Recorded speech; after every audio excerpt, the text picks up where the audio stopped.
नमस्कार, मैं अभय पांडे और आप देखना शुरू कर चुके हैं सीतयोग न्यूज। 28 जनवरी को बिहार की राजनीति ने बड़ी करवट ली। नीतीश ने महागठबंधन का साथ छोड़कर एनडीए का दामन थाम लिया।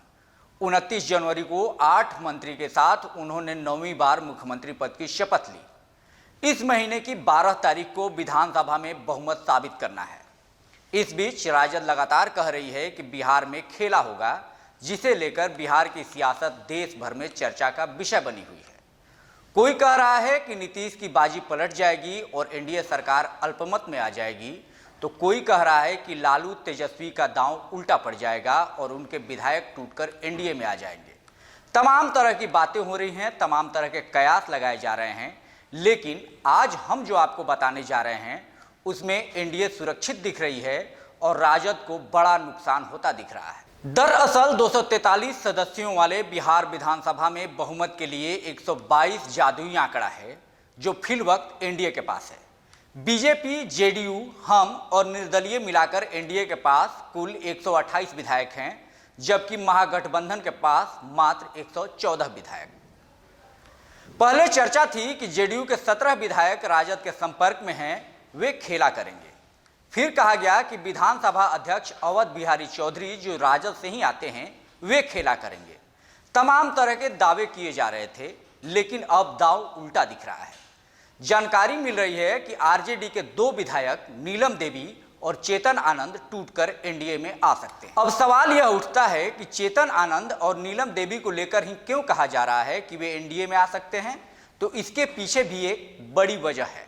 दरअसल शिवहर से राजद विधायक चेतन आनंद बाहुबली आनंद मोहन के बेटे हैं। आनंद मोहन को लेकर सितंबर 2023 में एक खबर खूब चर्चा में थी कि राजद सुप्रीमो लालू प्रसाद यादव ने क्षत्रिय नेता आनंद मोहन सिंह को मिलने का समय नहीं दिया, जबकि आनंद मोहन के बेटे लालू प्रसाद की पार्टी राजद के ही विधायक हैं।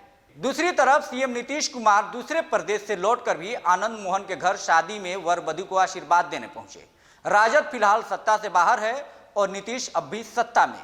यह सभी जानते हैं कि नीतीश सरकार ने ही आनंद मोहन को बाहर निकालने में मदद भी की थी। लेकिन सिर्फ यही परिस्थितियां राजद विधायक चेतन आनंद के विपक्ष की जगह सत्ता की तरफ झुकाव की वजह नहीं बनेगी।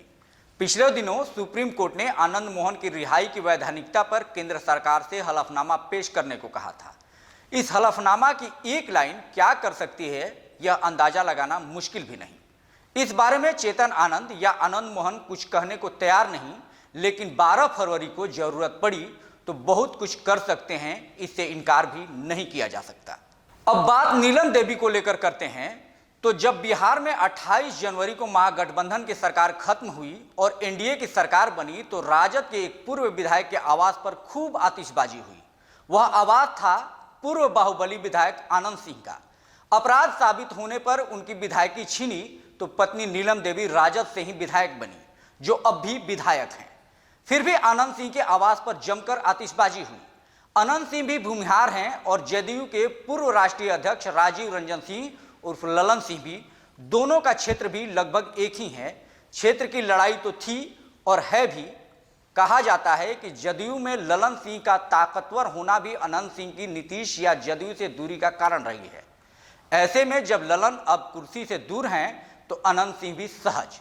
29 दिसंबर को जदयू और 28 जनवरी को बिहार की सत्ता में उलटफेर के बाद संभव है कि मोकामा विधायक नीलम देवी पाला बदल लें। बताया जा रहा है कि फ्लोर टेस्ट से पहले अब नीलम लालू और तेजस्वी से दूरी बना चुकी हैं।